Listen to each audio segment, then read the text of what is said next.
जीवन के निर्माण का काल है, जिसको अपना करियर अभी बनाना है, वो इसमें ना पढ़ के और अपना करियर अच्छे क्षेत्र में चुने। ये ऐसा अपराध है जिसमें दो पैसे आते हुए दिखते हैं और युवा पीढ़ी उसमें लग जाती है और फिर वो उसका पूरा करियर बर्बाद हो जाता है। तो ये चीज़ तो चल नहीं पाएगी। इसके लिए तो सरकार ने अलग अलग तरह के प्रोविज़न कर दिए। जो टेक्नोलॉजी है वो भी बहुत एडवांस हो गई, केंद्रीकृत हो गई। अब सारी चीज़ें जो है वो सर्विलांस पे हैं, कहाँ से सिम आ रही है, किस खाते में पैसा जा रहा है। अब तो ये भी रिकॉर्ड है कि किस एटीएम से फ्रॉड का कितना पैसा निकला है और जो फेयर मनी है वो कितना निकला है। तो सारी चीज़ें जब इस तरह मॉनिटरिंग के अंडर हैं तो फिर ये अपराध आप सोचिए कि कितना कैसे चल पाएगा। दूसरा, आपके सामने उदाहरण भी हैं।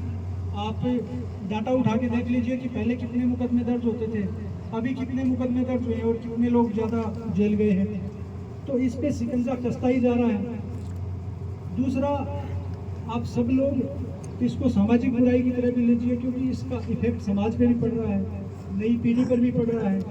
नई पीढ़ी के पास जो पैसा आ रहा है उसको अगर किसी के पास आ भी रहा है तो वो इस पैसे को काम की चीज़ों में तो नहीं लगाएगा, वो अपने नव निर्माण में तो नहीं लगाएगा। ये 2 नंबर का पैसा 2 नंबर के कामों में उड़ाएगा और दूसरा अपराध करेगा। तो क्षेत्र में इस तरह अपराध जो है वो इस पैसे से उत्तरोत्तर बढ़ेगा। इसलिए क्योंकि आप सब लोग इतनी भारी मात्रा में, भारी संख्या में यहाँ पे उपस्थित हैं और ये संकल्प लें, ये हमारा आह्वान है कि आप लोग संकल्प लें कि इस तरह की बुराई है उसको मिटाने में आगे बढ़ के प्रशासन के साथ कंधे से कंधा मिला के काम करेंगे। देखिए, आप लोगों से भी कहीं अग्रणी मुकाम पे रघुनाथगढ़ था इस मामले में, जिसकी पहचान साइबर अपराध के एपिसेंटर के रूप में हो रही थी। और आज जब उन लोगों ने एक संकल्प लिया तो आप अखबार देखिए, स्वर्णिम सुर्खियां बन रही हैं उनके बारे में कि गांव के लोग आगे आए, गांव के लोगों ने मोबाइल जलाए, गांव के लोगों ने लोगों को समझाया। तो जब वो कर सकते हैं तो हम भी कर सकते हैं। वैसा ही क्षेत्र है, वैसा ही यहाँ, बल्कि उससे तो कम ही है साइबर अपराध। तो आप सबसे ये निवेदन है, ये आह्वान है कि आप सब लोग, गांव के लोग इकट्ठे होके ये संकल्प लें और गांव की अभी कमेटी बनाएं जिसमें ये तय करें कि भाई अब गांव के लोगों को इस सामाजिक बुराई को छोड़ने का आह्वान किया जाएगा। और जो लोग, जो युवा पीढ़ी समझाइश से मान जाएगी तो बहुत अच्छी बात है, उसका स्वागत होना चाहिए। लेकिन जो समझाइश से नहीं मानेंगे उसके लिए दूसरा रास्ता है, कानून अपना काम करेगा। तो मोटा मोटा इसको समझने की बात है कि ये तो बंद तो होना ही है, ये चलना तो है नहीं। तो इससे अच्छा तो ये है कि हम स्वेच्छा से ही इसको बंद कर दें।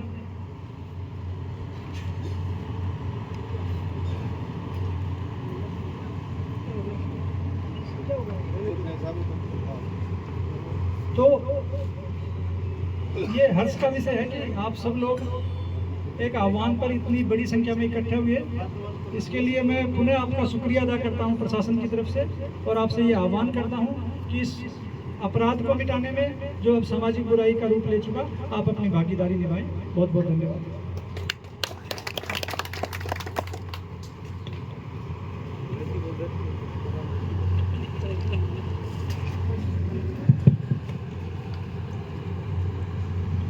ग्राम पंचायत के सरपंच साहब, मेरे साथी कृष्णदली और सभी गणमान्य व्यक्ति, चीज़ सेम ही है तो बता दी पूरी चीज़। जैसे स्कूल में कोई बच्चा होशियार होता था पढ़ने में, तो गुरुजन कह देते कि भाई उसका बच्चा है या उस गांव का बच्चा है, मतलब उस गांव की उस बच्चे से पहचान होती थी। मतलब अच्छा होशियार होना अच्छी बात है और फिर वो नौकरी लगता। आप लोगों में से कोई करौली कर्मचारी हो ना, करौली, दौसा, श्यामाधोपुर, वहाँ आप देखोगे तो कहेंगे साहब इस गांव से 10 आ गए थे, इस गांव से 15 आ रहे थे। तो ये पॉजिटिव है कि नहीं? ऐसी पहचान यहाँ की भी बनेगी। वो कैसे बनेगी? साइबर क्राइम करने से बनेगी या ये छोड़ करके मेहनत